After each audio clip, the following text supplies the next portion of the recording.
Right, so this video is on the new DJI FPV drone, or racing drone if you like. I'm flying it in the UK. What are the rules? Are you going to be able to fly it? Where can you fly it? Okay, so let's start at the beginning. So first of all, we've got our drone, and this little fella weighs in around 795 grams, so it's not light.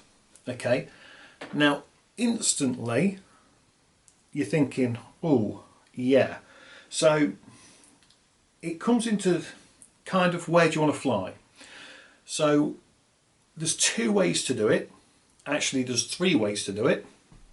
So we can fly in the open category, far from people, 150 meters away from people.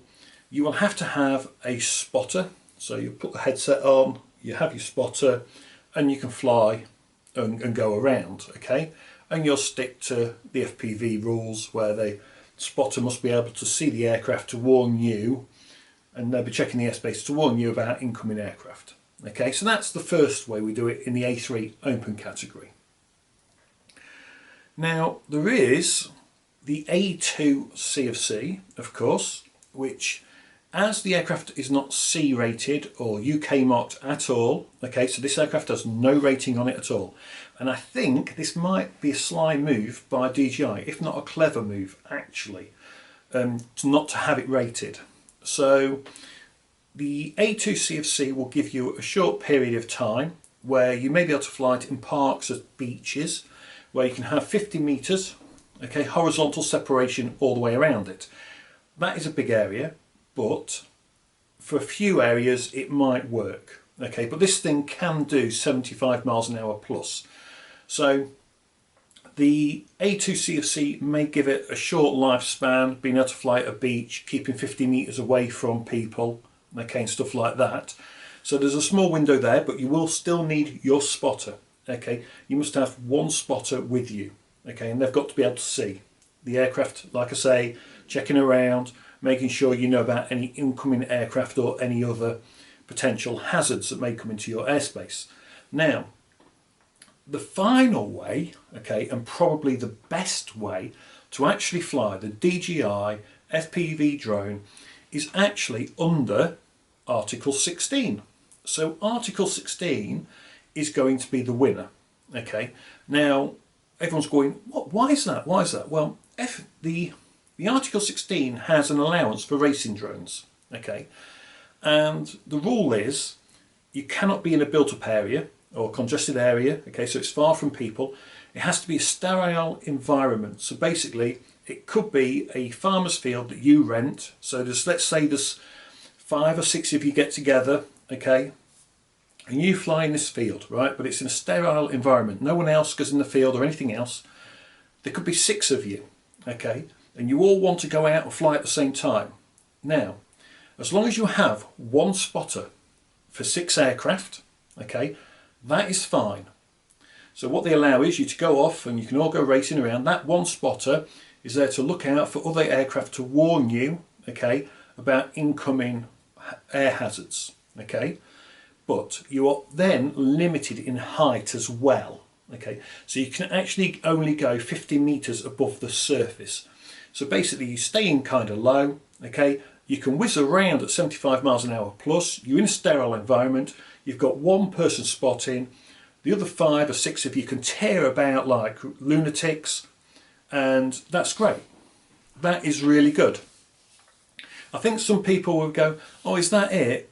It kind of is. You've got your 3 options, okay. You can fly in the A3 open category, have one spotter per aircraft, okay, and that's far from people. You've then got your A2 CofC with the 50 meters separation all the way around the aircraft, okay, so that's no different to flying the Mavic 2 Pro, for example, or the Air 2, where the 50 meters all on all sides of the aircraft. And then you've got Article 16. Go to a sterile environment, okay, where you only need one spotter. If there's 5 of you flying and one spotting, that's fine, and you can crack on. You just keep below 50 meters, okay. Now I know people are going to look at the range on this thing. So the range is rated at 10 kilometers.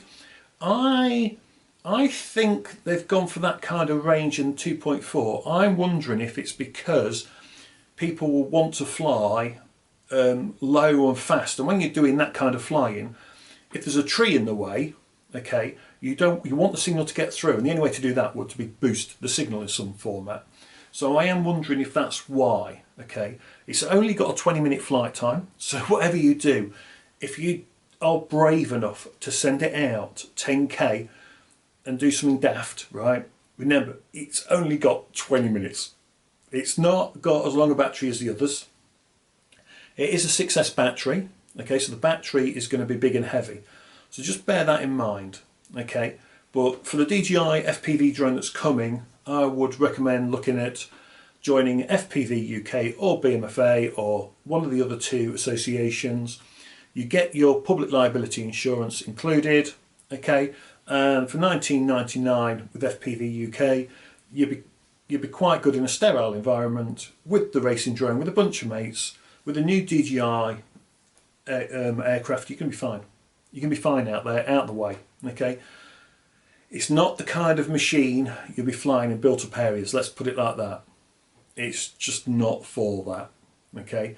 Don't expect it to be good for video and photos. It's not for that. It's for tearing around like a bit of a lunatic, okay. So yeah, it's going to be a little bit of a blast. If I get one or not, I don't know. But yeah, if you want to fly one, basically those are your three options. Anyway, right, safe flying everyone, have a good one. Cheers.